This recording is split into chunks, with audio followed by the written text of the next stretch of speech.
Obrigado, secretário, por estar aqui. Compartilhar com os americanos um dia muito significativo na história do Departamento de Estado e do governo dos Estados Unidos, restaurando a liberdade de expressão e o papel da América como um farol de liberdade. Algo histórico aconteceu hoje. Você pode contar ao povo americano o que foi? Encerramos a censura do governo. E deixe-me explicar como chegamos a isso. Isso começou, você sabe, há 15 ou 10 anos, com o esforço de combater as mensagens que Al-Qaeda, ISIS e outros estavam usando para radicalizar as pessoas. Não sei quem seria contra isso, mas parece normal. Em 2016, percebemos a interferência estrangeira em nossa eleição e decidimos que era a hora de agir. Até 2020, isso cresceu. De realmente ir atrás de vozes individuais americanas. Uma das formas como isso estava acontecendo não era apenas direta, pois o responsável por isso, Stengel, estava afirmando que Donald Trump fala como um agente russo. Ele se expressa como um terrorista e as pessoas ao seu redor fazem o mesmo. Mas eles também estavam pegando dinheiro desse programa e usando para financiar essas ONGs, esses grupos de terceiros que deveriam ser, imparciais. Esses grupos estavam, na verdade, etiquetando e rotulando vozes na política dos Estados Unidos, como Ben Shapiro, o Federalist e outros, identificando-os como agentes de fora. Portanto, ao analisar, você vê que os contribuintes dos Estados Unidos, através do Departamento de Estado, pagavam grupos para atacar e silenciar americanos. E isso teve consequências. Não eram apenas rótulos. Algumas pessoas foram desmonetizadas e não puderam mais se comunicar. Então foi um escândalo. Antes de Trump assumir, desmantelaram essa unidade, mudaram o nome e a transferiram. Nos últimos meses trabalhamos nisso e o desmantelamos. E agora, se estamos gastando dinheiro, será em mensagens. Mensagens que serão a favor dos Estados Unidos. E isso vai ser incentivador. E defendendo a liberdade de expressão, que está sob ameaça global, incluindo nações que são aliadas nossas.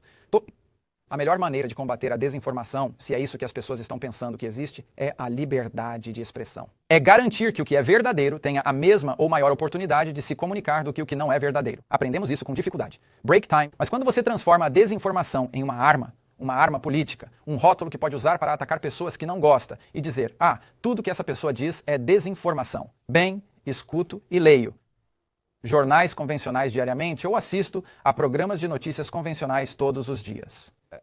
Que sei que são falsidades. Temos um problema agora. Eles chamam um homem de Maryland, deportado para El Salvador. Não é um homem de Maryland, é um cidadão salvadorenho deportado para lá. Isso é desinformação. Um senador dos Estados Unidos disse ontem que esse cara era um cidadão americano sequestrado, e isso foi publicado sem verificação. Ele não é um cidadão americano. O essencial é que temos liberdade de expressão para dizer que isso não é verdade. Assim lidamos com isso. E você sabe, mas há casos em países ocidentais onde pessoas estão sendo presas. Você viu isso. Você sabe o quê? Com certeza sabe do Pessoas. que fala. Eles postam e o policial aparece. Você vai para a cadeia por 60 dias por algo que postou online. Isso é uma loucura. O vice-presidente falou sobre isso em um discurso na conferência de Munique, lá em fevereiro. Então, temos muito trabalho a fazer, mas o mais importante é que vamos garantir que, ao nos comunicarmos com o mundo, será a favor da América, você sabe, coisas que constroem o que este país está fazendo e explicando o que estamos fazendo, não atacando os americanos que estão exercendo seus direitos da primeira emenda. Clássico do Departamento de Estado no século XX.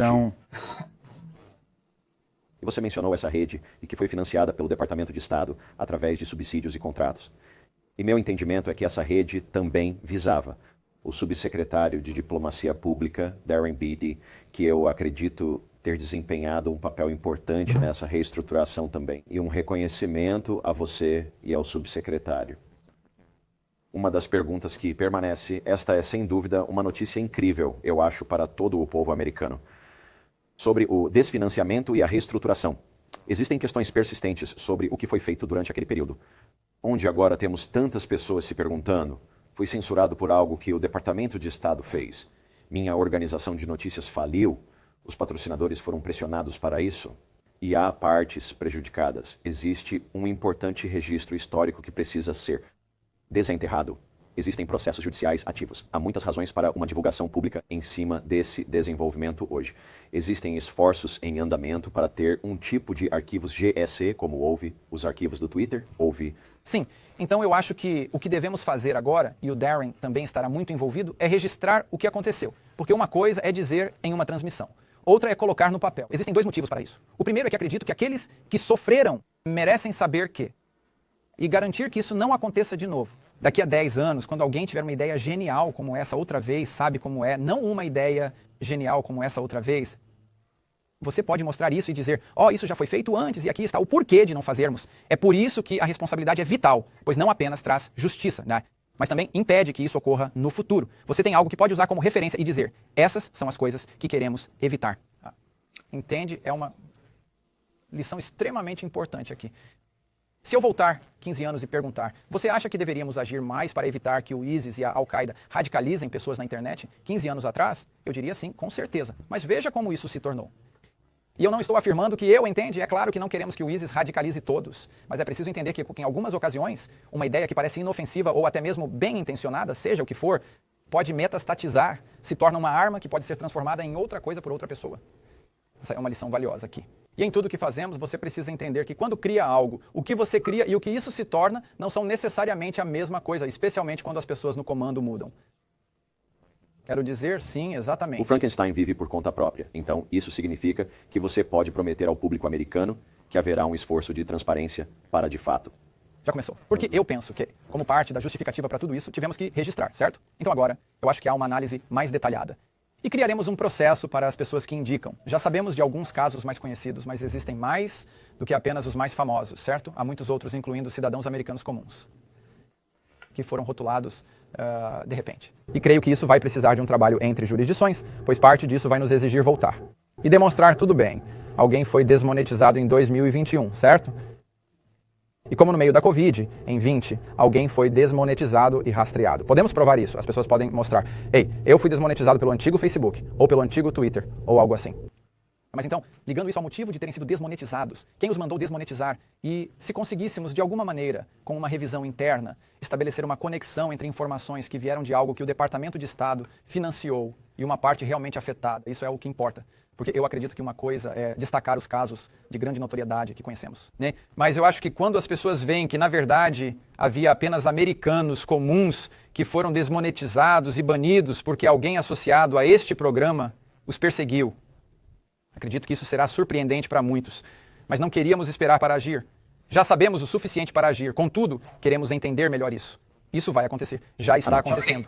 Este é um programa que está cercado de mistério. Jornalistas como Matt Taibbi tentaram acessar informações sobre várias dessas doações e contratos e encontraram resistência. Então, isso é, eu acho, uma notícia incrível. Sei que você é um homem muito ocupado e agradeço todo o tempo aqui. Assim, a pergunta final é sobre a cena internacional.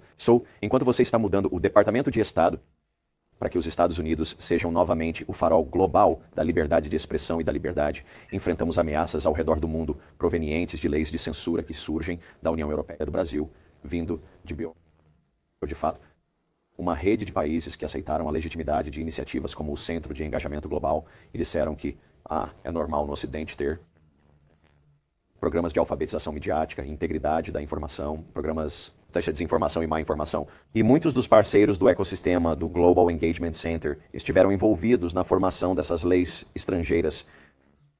Muitos foram financiados pelo governo dos Estados Unidos, sendo signatários do Código de Desinformação da União Europeia, aplicando a Lei de Serviços Digitais da União Europeia, que foi ameaçada de ser usada contra os americanos quando Elon Musk declarou apoio a Donald Trump durante a campanha eleitoral.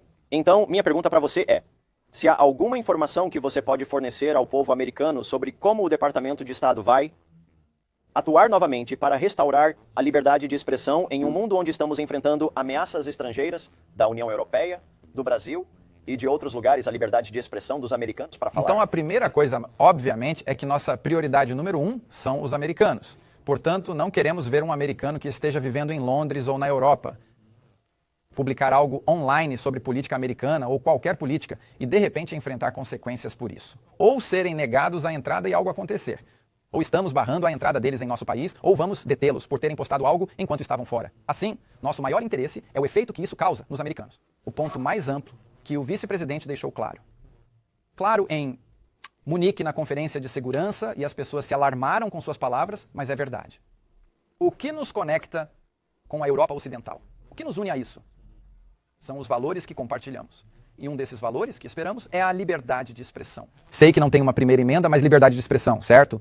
E se isso for corroído, se de repente esses lugares se tornarem onde as pessoas são alvos, por causa do que disseram ou de suas opiniões, então um dos pilares do nosso interesse comum, além da cooperação militar e tudo mais, está sendo atacado.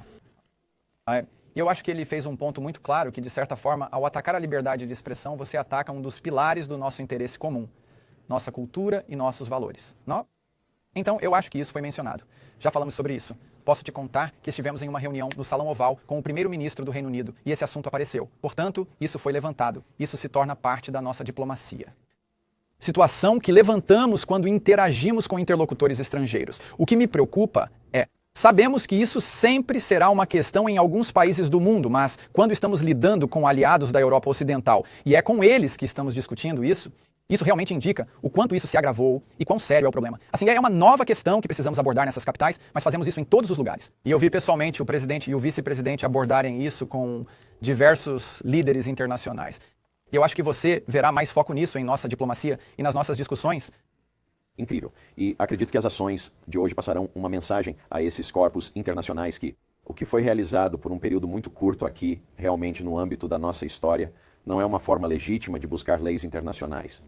É a break time sobre a Lei de Serviços Digitais da União Europeia. Eu me sentiria mal se não falasse que a entidade responsável da União Europeia fez ameaças a Elon Musk, que não é cidadão europeu, por se alinhar com Donald Trump. Break time, sim, eu sei. De um não foi cidadão durante a campanha de outubro. Break time por 06. E o ameaçou diretamente a não discutir a agitação, os protestos nas ruas no Reino Unido na época. O Reino Unido não é mais parte da União Europeia. Portanto, a União Europeia estava ameaçando. E agora estamos ouvindo que ameaçam $1 bilhão em multas para o X por não se adequar a essas imposições. E observamos que o líder da comissão deles tem como alvo cidadãos não europeus, conversando com cidadãos não europeus sobre territórios fora da União Europeia. E isso é apenas uma dessas questões. À medida que esse código se torna obrigatório em julho, saber que o Departamento de Estado está focado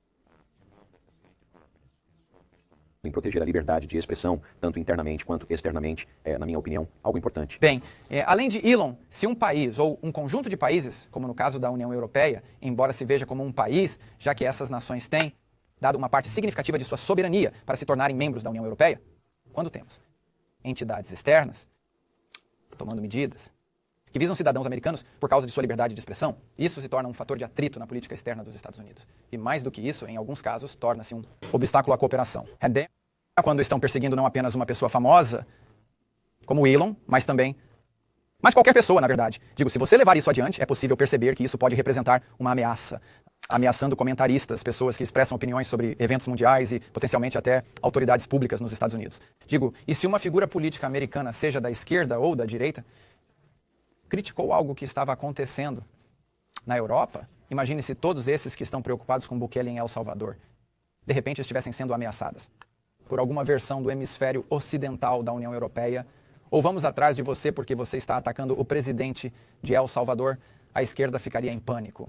Sim. Portanto, acredito que esta é uma questão absolutamente legítima para levantarmos como um ponto de atrito bilateral, ou, neste caso, com a União Europeia, em nossa política externa. Isso precisa se tornar parte de uma das coisas que levantamos quando interagimos com eles sobre o impacto que isso está tendo nos cidadãos americanos. É servir ao interesse nacional dos Estados Unidos e do povo americano. Trabalhamos para eles. É o Departamento de Estado dos Estados Unidos. Assim, devemos reverter esse princípio em todas as nossas ações, inclusive nesta. Sim, e isso é uma forma justa e honestamente bondosa de lidar com a situação. Parece que você não quer o poder de ir atrás do outro lado por desinformação e coisas assim. Então, estaríamos aqui o dia inteiro. Sim, eu poderia construir um prédio só para isso. Mas a melhor maneira é dizer, eles estão mentindo, aqui está a verdade. É por isso que temos situações como esta hoje e por isso conseguimos nos comunicar com você e outros. Essa é a melhor forma de lidar com isso. E é irritante, não me entenda mal. Quero dizer, eles dizem coisas que não são verdadeiras. Nem todos os dias informações são vazadas para a imprensa e divulgadas como fatos, quando na realidade não são. Ou então informações são divulgadas em comentários. Não apenas veja, comentaristas dizem o que quiserem. Os jornais e mídias tradicionais reportam informações como se fossem verdadeiras, mas que estão completamente erradas. Assim, nossa maneira de lidar com isso não é fechá-los ou multá-los, certo? É dizer que eles mentem. Aqui está a verdade. É mais complicado, é chato, mas é a melhor maneira de proceder. Se não fizer assim, você perceberá que um dia no futuro, se você criar esse poder para calar isso, alguém na minha posição fará isso conosco. E eu apenas penso que isso começa a se desmoronar rapidamente, como vimos nesse experimento que eles realizaram. Você está colocando a censura de lado, e o povo americano é muito grato por isso. Então, obrigado por seu tempo Foi a hoje. coisa certa a E agradeço fazer. sua Obrigado. atenção a este assunto. Sei que você está nisso há muito tempo. Obrigado, senhor secretário.